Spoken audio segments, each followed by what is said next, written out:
안녕하세요. 주식의 소리의 애소리입니다.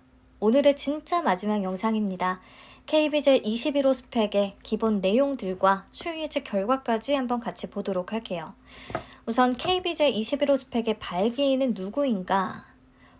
발기인이자 최대 주주는 메리츠 인베스트먼트이지만 그 밖에 발기인으로서 참여한 곳들이 굉장히 많습니다. IMM 인베스트먼트, KB증권, YG 인베스트먼트, 메리츠증권, 이베스트증권, 혁신투자자문. 근데 보면요.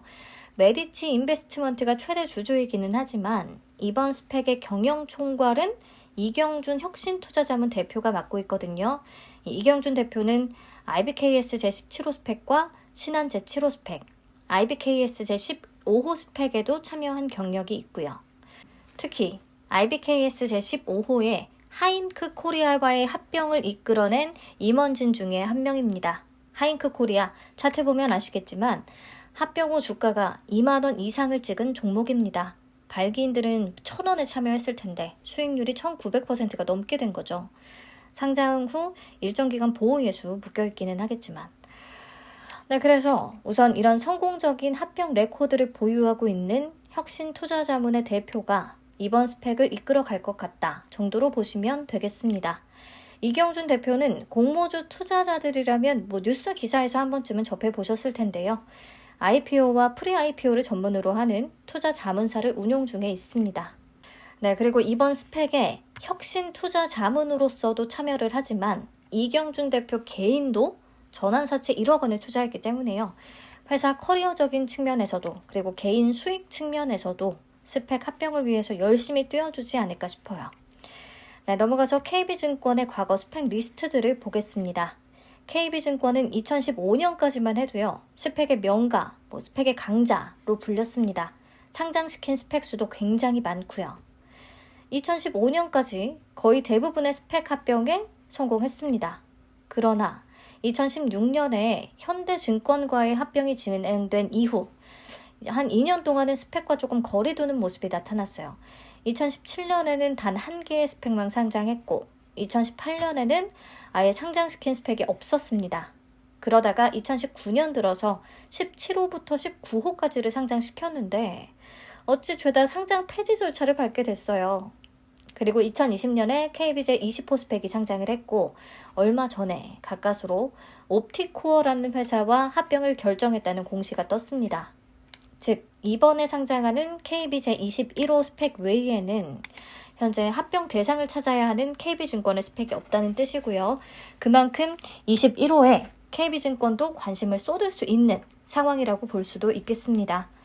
네, 기본적인 내용은 여기까지 보고요. 해산시 한 주당 지급 예상 금액은 이자율 1.48%를 가정했더라고요. 높은 편입니다. 높아진 금리 상황을 반영한 것 같아요. 그래서 한 주당 반환 예정 금액은 2,090원으로 우선 투자 설명서에 기재가 되어 있고요. 금리에 따라 변동될 가능성이 있습니다. 넘어가서 공모 개요 보겠습니다. 총 750만 주를 공모하고요. 공모 규모는 150억 원 되겠네요. 완전 소형 스펙은 아니에요. 일반 청약자에게 배정된 물량은 187만 5천 주고요. 청약은 14일부터 15일까지, 환불은 17일에 이루어지고 상장은 위니아 에이드와 겹칩니다. 23일로 예정되어 있어요. KB증권에서 청약 가능하고요. 넘어가서 수익 예측 결과 같이 보시죠. 경쟁률은 1102.89대 1을 기록했습니다. 최근에 1200대 1을 넘겼던 스펙들도 꽤 많아서 다소 좀 낮은 건가 생각이 되는데 스펙도 마찬가지로요. 변경된 기관 투자자의 청약 참여 조건이 적용이 됩니다. 그래서 최근에 경쟁률이 가장 높았던 하나금융 22호 스펙과 비교해서 보시면요. 투자 매매 중개업자와 기타 기관의 참여 수가 줄어든 것을 확인할 수가 있었어요. 이런 부분을 좀 감안한다면 경쟁률은 높았던 것으로 볼 수가 있겠습니다. 그리고 오랜만에 의무보유 확약 신청을 받은 스펙이에요. 신청 건수 기준 33.27%나 확약 신청에 참여했고요.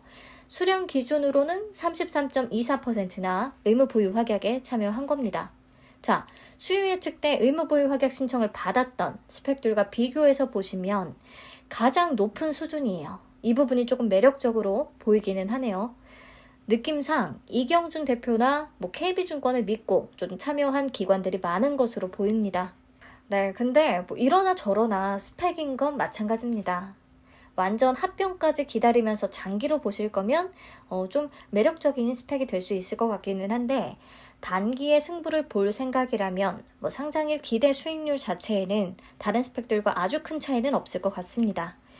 KBJ 21호가 공모 규모까지도 작았다면 예상보다는 더 큰 상승률을 기대해 볼 수 있는 조건인 것 같기는 한데요. 공모 규모가 150억 원으로 최근 스펙들 대비해서 조금 큰 편입니다.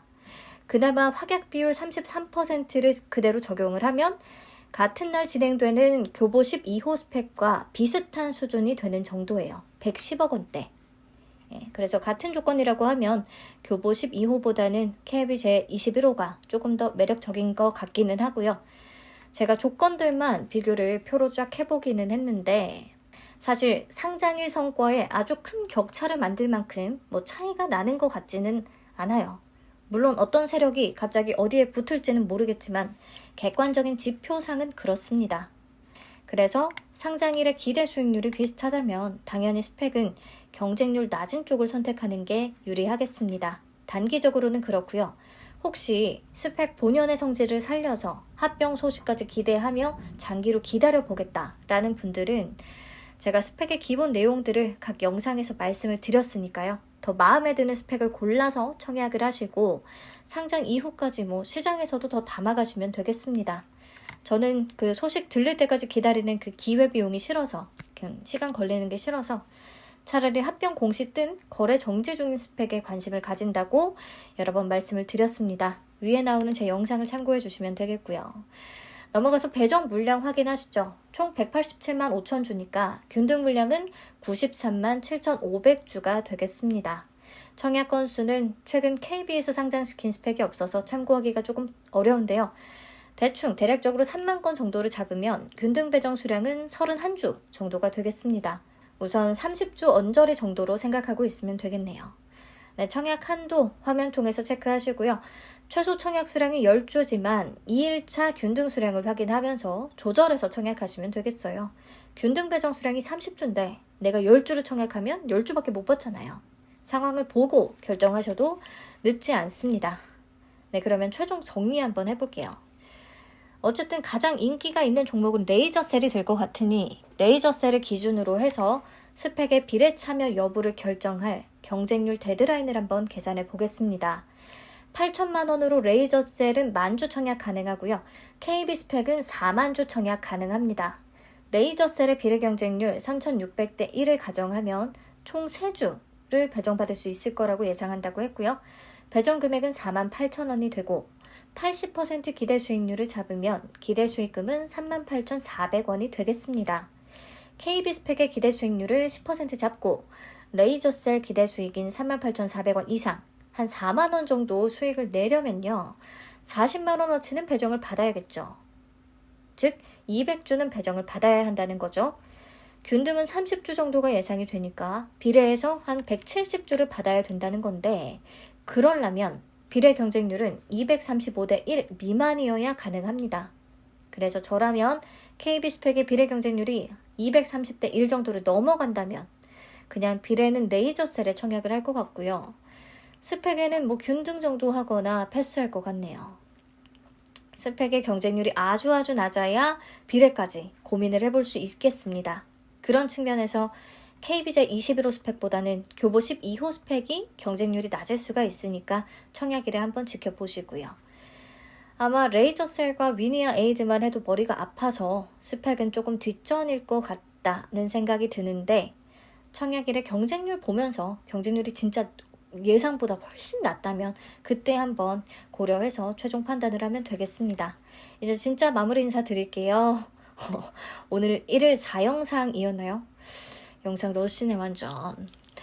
4개나 되는 제 영상을 모두 시청해주신 분이 계시다면 정말 진심으로 감사 인사를 드리며, 저의 판단이 틀리더라도 조금이나마 선택에 도움이 되는 정보였기를 바랍니다. 내일 다시 만나요. 편안한 밤 되시고요.